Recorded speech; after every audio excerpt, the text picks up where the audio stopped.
ఇస్లామాబాద్లో Iran, America మధ్య శాంతి చర్చలు విఫలమయ్యాయి. America తరపున జేడీ వాన్స్ చర్చలకు నాయకత్వం వహించారు.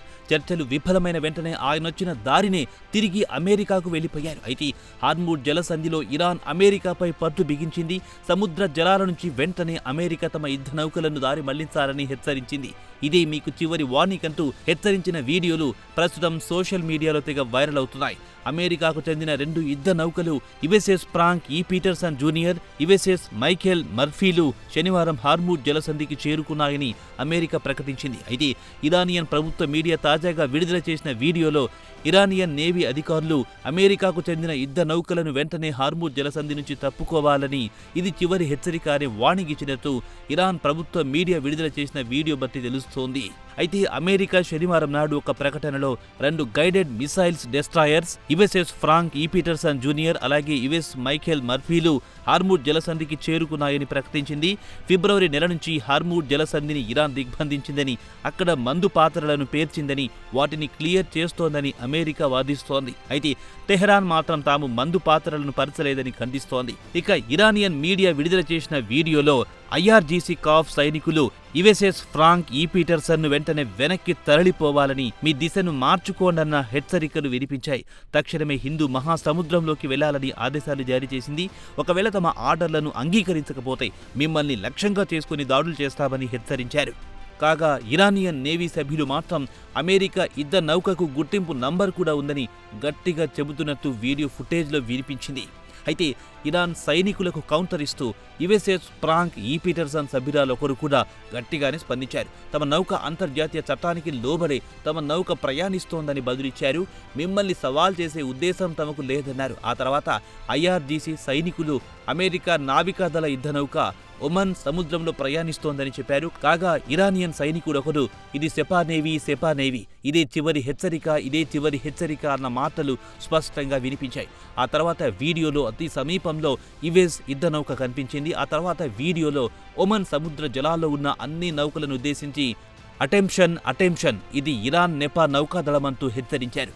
మీ సమీపంలో ఏదైనా యుద్ధ నౌక కనిపిస్తే వాటికి 10 మైళ్ల కంటే ఎక్కువ దూరంలో ఉండండి. ఎందుకంటే తామెలాంటి హెచ్చరిక లేకుండానే వాటిపై కాల్పులు జరపడానికి సిద్ధంగా ఉన్నారని అంటూ ఇరాన్ సైనికుడు హెచ్చరించినట్లు వీడియోలో వినిపించింది.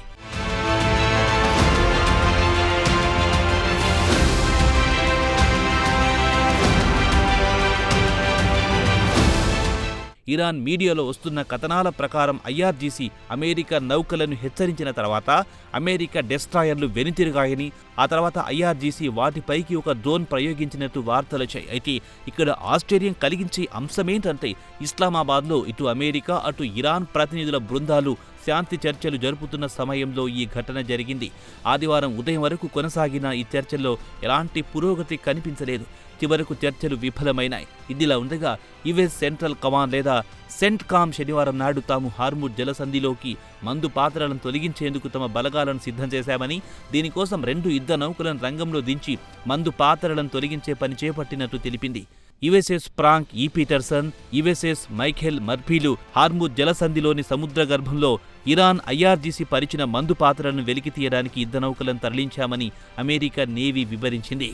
హోర్ముజ్ జలసంధిని సురక్షితంగా ఉంచేందుకు తాము ప్రయత్నిస్తున్నామని CENTCOM command admiral Brad Cooper చెప్పారు. అమెరికా యుద్ధ నౌకలతో పాటు అండర్ వాటర్ డ్రోన్స్ను రంగంలోకి దించే మందు పాత్రలను వెలికి తీస్తామని బ్రాడ్ కూపర్ వివరించారు.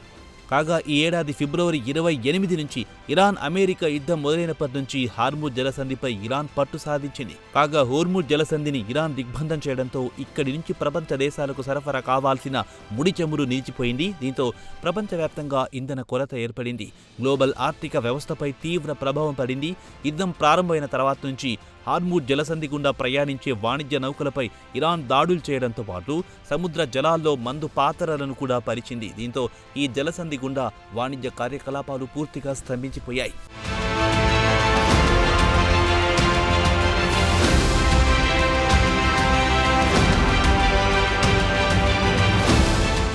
ఇక ఇస్లామాబాద్లో అమెరికాకు ఇరాన్కు మధ్య జరిగిన ఉన్నతాస్థాయి శాంతి చర్చలు విఫలమయ్యాయి.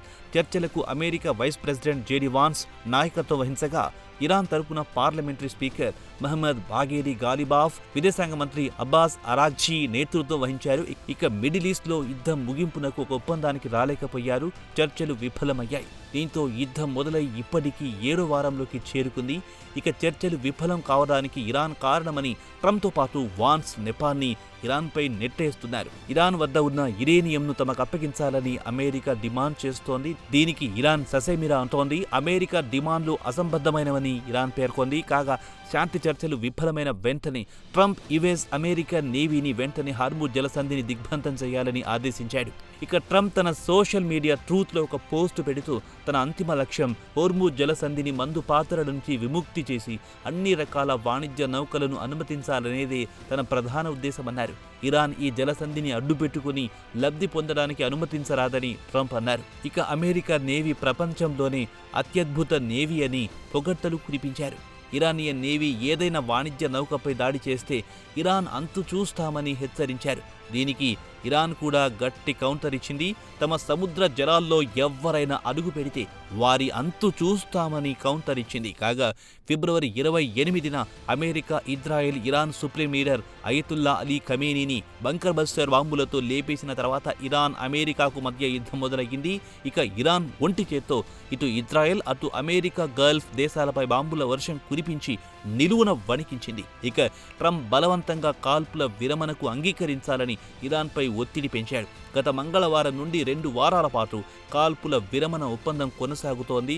ఇక చర్చలు విఫలమైన తర్వాత పరిస్థితులు ఏ మలుపు తిరుగుతాయో వేచి చూడాల్సిందే.